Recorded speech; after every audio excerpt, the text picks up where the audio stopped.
This Steve Jones Show podcast is now loading. The Steve Jones Show podcast is presented by Sunbury Motor Company, Purdy Insurance, Brewers Outlet, and NIL Game Changers.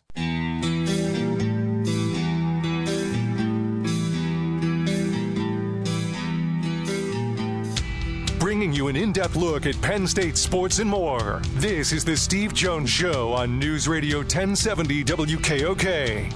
The Steve Jones Show is presented by Sunbury Motor Company, Purdy Insurance, Brewers Outlet, and NIL Game Changers. Now from the Sunbury Motors studio, here's Steve Jones. And this half hour brought to you by NIL Game Changers. That's right, the ultimate destination for name, image, and likeness opportunities for both athletes and businesses. Get your journey started today at NILGameChangers.org. Great to be in the Sunbury Motors studio on this Friday. Now we have guest-wise, we are where here, Todd? We have Nick Farabaugh from Pittsburgh Steelers.Now. Hello, Nick. How are you doing, my friend? Great to have you with us. I'm doing very well, Steve. Thanks for having me on. Good. Well, it's great to have you on, by the way. And let's start with the OTAs. And I want to start with the thought of the OTAs. There's been some talk lately, Nick, about, you know what, maybe we'll expand training camp. I'm talking about the players' side of it. And let's skip the spring stuff. What's your thought on that and the value of OTAs? Yeah, I think OTAs lay the foundation for what you're going to do in training camp. But I do think it's a little odd, personally, that they take 5 to 6 weeks off. I think that's a little weird because you lay the foundation in May and early June, but then you go home for 5 weeks and who knows what happens. I know that there's a thought that a lot of these guys are going to show up to training camp overweight or out of shape because maybe they push it back 5 weeks. From what I know and from who I've talked to, in the kind of football world, the Steelers players, a lot of these guys overtrain during that 5 weeks off, and it can lead to some, early injuries. And we see a lot of guys early in training camp, pull hamstrings. A lot of that's due to overcompensation. That's part of what the study showed. So I think, moving it back and making it one consolidated thing where it goes into OTAs and then into training camp, I think it's a good move personally. You can still have the rookies come in early and really get to know each other during rookie minicamp. I don't think you move that. But I don't think OTAs need to happen right after that where you kind of have this 5-week layover that doesn't really make sense because a lot of guys sometimes overtrain and actually come out worse for it. And there's not, a clear vision for what all the guys are training for. They're training on different things, and it can really kind of, I guess, dilute the messaging, dilute kind of the training. So having that one singular focus, I think, from June through the end of January, I think that actually would help them. So I think a lot of players are going to be in favor of this. All right, so let's get to the rookie part of it. How valuable, in your opinion, Nick, are OTAs for rookies, and how important are OTAs for the evaluation of rookies by the coaching staffs? I think maybe not as much evaluation. I think from a mental standpoint, I'm sure that that's really important because you're installing your offense or defense during the time, special teams as well. So installing that and seeing kind of their retention of the knowledge that they get is important. I think what's more important is, all these veterans being around during OTAs. I think that's really where we kind of see the growth here is. For the Steelers, for example, Troy Fautanu gets to bounce off Isaac Seumalo and James Daniels. These guys all have been in the NFL for 6+ years. I think that is a valuable tool. You don't get that. You cannot show up to OTAs and you can train on your own with your trainer wherever you are. But you don't get to bounce off ideas off a veteran, off another guy. Am I doing this right? How do you run this route and this kind of look? All of that different kind of minutia and nuance, I think, is why OTAs is so important. It's a team-building aspect. There's a lot of new, too.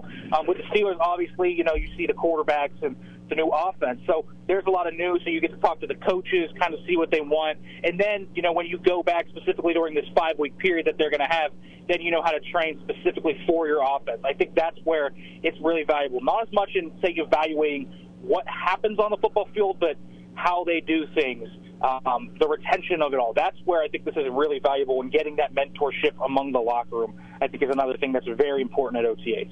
And of all the years, this is a year where they have the two new quarterbacks in there, Russell Wilson and Justin Fields. What's the intrigue surrounding them, and then the possibility that's been at least floated that the Cordell Stewart / position comes back because of Fields? Yeah, I think there's a lot of intrigue around these guys.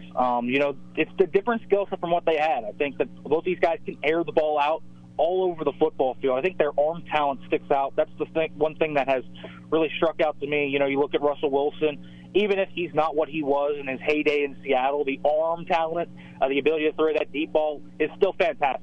He's got that. It is not gone. The deep ball's accuracy is fantastic. Justin Fields is a guy that could throw it really all over the field, all over the yard, and you're going to get it into tight windows.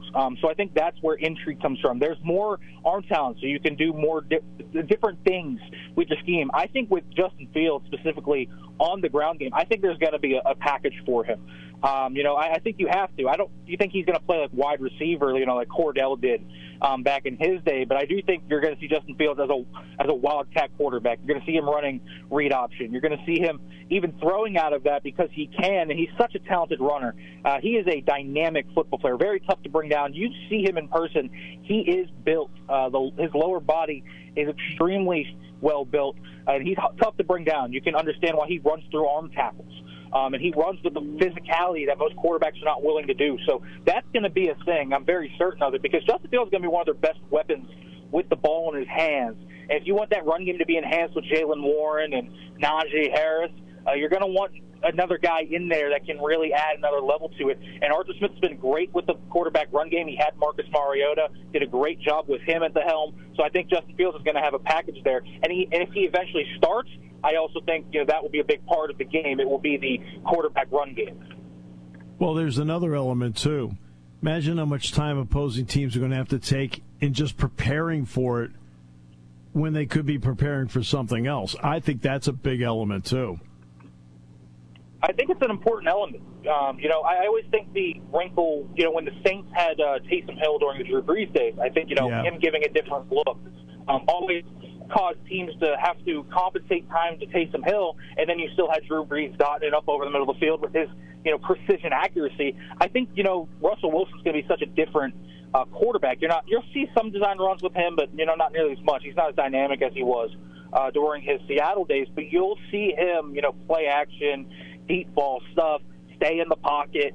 I think they're going to try and do that. And so that's completely different from, say, read option, off that. Or you can maybe get the bootleg action with Russell Wilson, but you're going to see Justin Fields legitimately actually run a bootleg and take it for himself. And the dynamic ability of these guys out of structure is another thing to where you're going to have to prepare for it. So it's just another layer to it.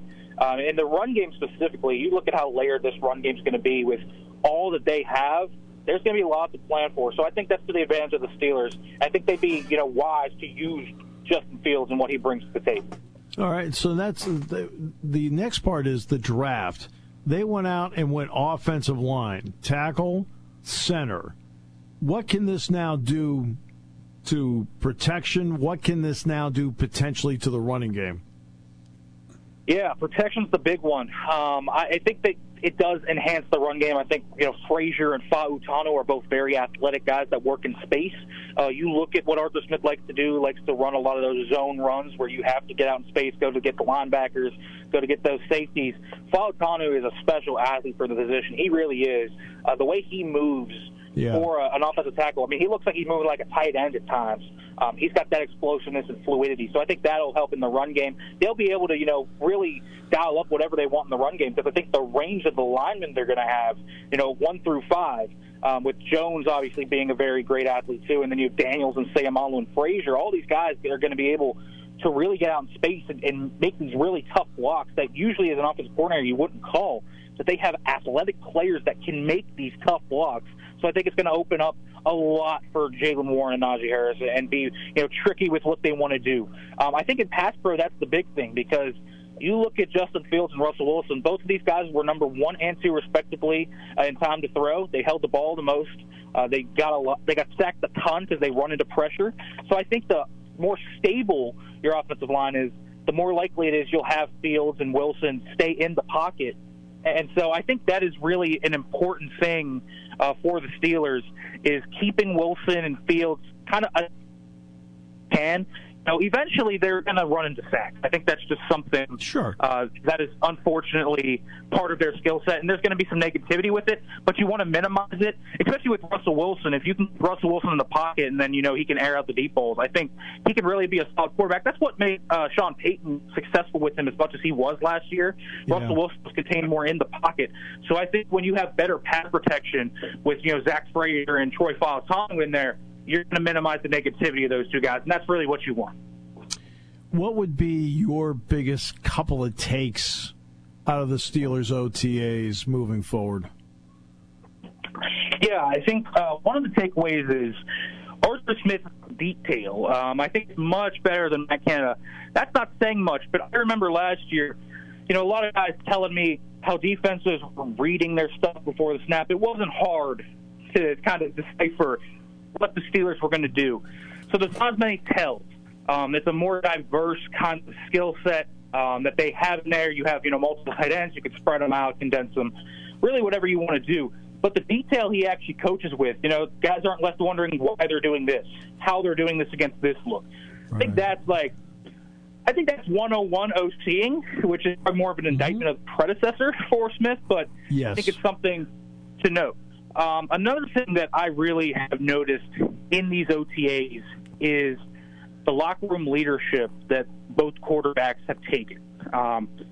Fields and Wilson, for whatever you think of them, have been there, done that, know what it's like to be the face of a franchise for multiple years. They know how to operate as a professional, how to lead a locker room. That is very clear. And that makes it a lot easier when you have a lot of new around you, whether that's Arthur Smith, whoever.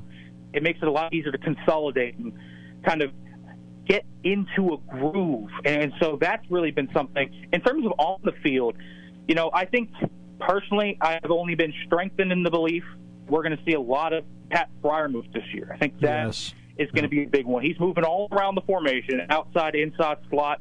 He's running all the different routes. They are using him very similarly to how they use Jonnu Smith, Kyle Pitts. You look at how tight ends have done in the past in this offense, and they have done extremely well. I think he's due for a big year and a contract year. He seems locked in, very excited.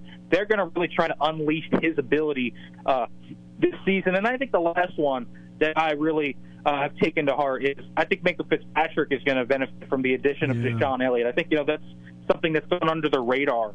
Minkah Fitzpatrick kind of played in the slot, in the box a lot last year, was not as much deep in his safety position, which is where he got a lot of those interceptions, his ball hawking.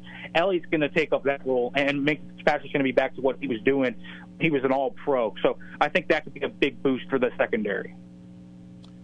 And that's huge for them, because if you can free up Fitzpatrick, I think that changes the dynamic of the offense, because his ability to get to the ball has always been impressive to me, and you can do that if you have more freedom to do instead of being locked in. Absolutely, and I think that's what they took Minkah Fitzpatrick into the slot, and at strong safety because they needed the run defense boost with Cam Hayward hurt. And Minkah Fitzpatrick's a great box safety, but he's not in the position to make as many plays. And I think what really made him dynamic in, say, 2021, 2019, 2020, when he was a guy that you had to account for at every snap, is you didn't know where he was going to line up. And he could be in the box. He could be in the slot. He could be at free safety. He could be a robber in the middle of the field. He didn't do that as much last year. So quarterbacks were a little less concerned about what 39 was. And so when you have to account for where he is on every single snap, it leads to errant decisions. It leads to him getting big plays. And that's, I think, really where things are going to take it up for the secondary. I think Minkah Fitzpatrick getting back to who he is going to be a huge part of this defense, maintaining their level and accelerating what they had last year. He should be a big part of that. What an absolute pleasure. Thanks so much. Appreciate your time. Love the conversation. Thanks for having me on, Steve. I appreciate it, as always. Same here.